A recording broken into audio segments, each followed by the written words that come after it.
You think they rejected you because you weren't enough. But here's the truth that will crack your world open. They didn't reject you. They consumed you. Every tear you cried, every sleepless night wondering what you did wrong, every moment you questioned your worth, that was their fuel, that was their feast, and you were the main course. If this feels like I'm reading your mind, hit that subscribe button and let me know in the comments what you struggle to say no to the most. I read every single comment, and your story might be exactly what someone else needs to hear today. Listen carefully. Narcissists don't reject people the way healthy individuals do. When someone with genuine emotional maturity ends a relationship, they walk away cleanly. They don't circle back to check if you're still broken. They don't breadcrumb you with just enough attention to keep you hooked. They don't disappear only to reappear when your healing threatens their control.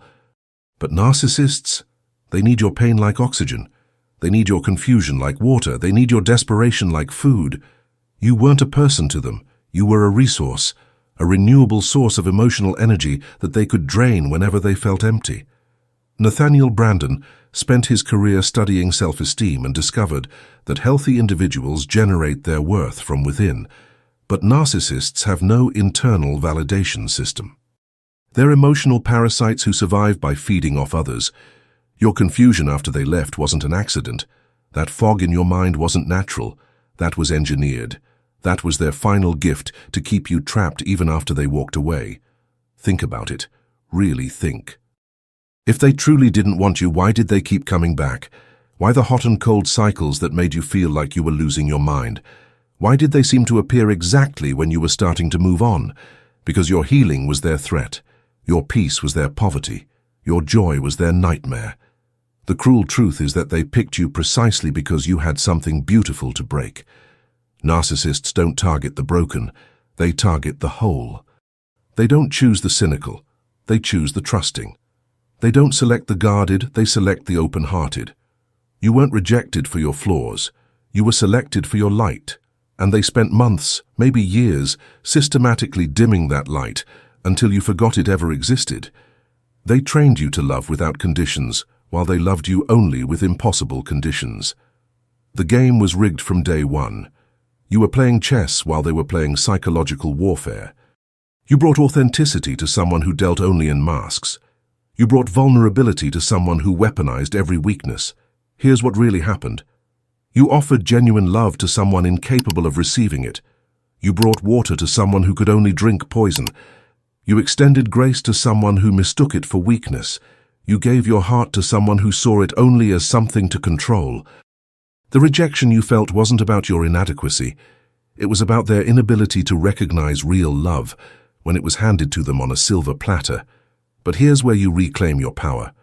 Every moment you spent trying to win them back, you were fighting for someone who was never really there.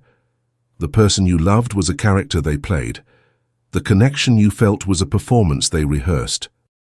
The future you imagined was a mirage they painted to keep you captive while they extracted everything valuable from your soul. Nathaniel Branden taught us that authentic self-esteem isn't dependent on others' approval. But narcissists exploit our natural human need for connection.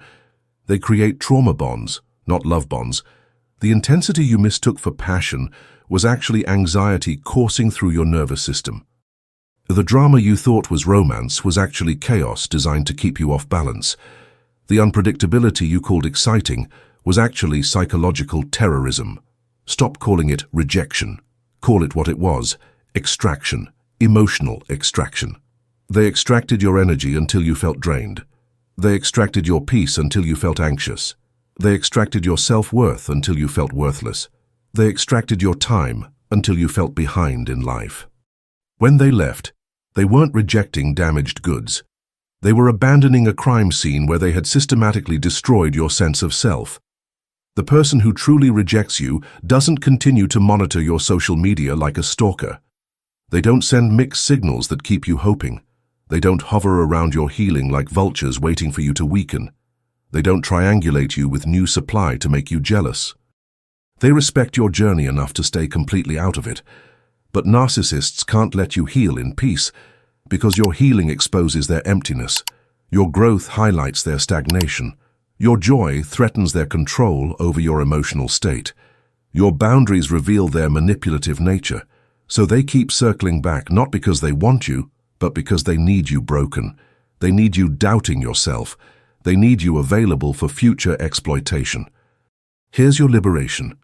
You were never fighting for love. You were fighting to be someone's emotional supply. You were never pursuing a relationship. You were pursuing a prison where you would slowly lose yourself. You were never chasing connection. You were chasing chaos disguised as chemistry. The day you stop trying to be chosen by someone who chose to hurt you is the day you choose yourself. The moment you stop begging for crumbs from someone who withheld the whole meal is the moment you realize you deserve a feast. The second you stop wondering why you weren't enough is the second you understand that they weren't worthy of what you offered. Your trauma responses weren't weakness. They were survival mechanisms your psyche created to protect you from further harm. Your people-pleasing wasn't pathetic. It was a protective strategy you developed to avoid their rage. Your hypervigilance wasn't paranoia. It was wisdom your body learned after being repeatedly betrayed by someone who claimed to love you. But now you know better. Now you see the pattern with crystal clarity.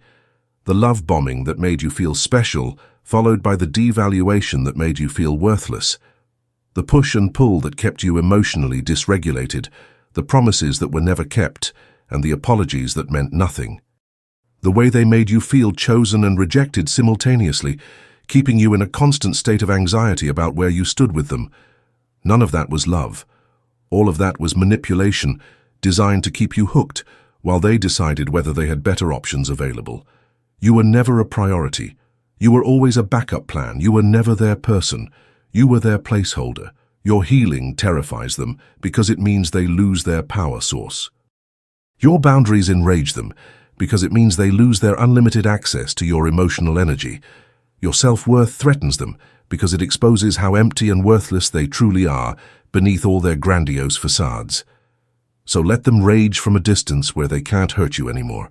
Let them spiral without your energy to feed their disorder. Let them face their emptiness without your light to steal and claim as their own. Let them discover what they really are when they have no one left to reflect their false image back to them. You weren't rejected by someone who mattered. You were released by someone who never deserved access to your heart in the first place. The end of that connection wasn't your loss. It was your liberation from a toxic dynamic that was slowly killing your spirit. Stop mourning what you never actually had. Stop grieving a person who was never really there behind the mask. Stop trying to heal a relationship that was always designed to hurt you from the very beginning.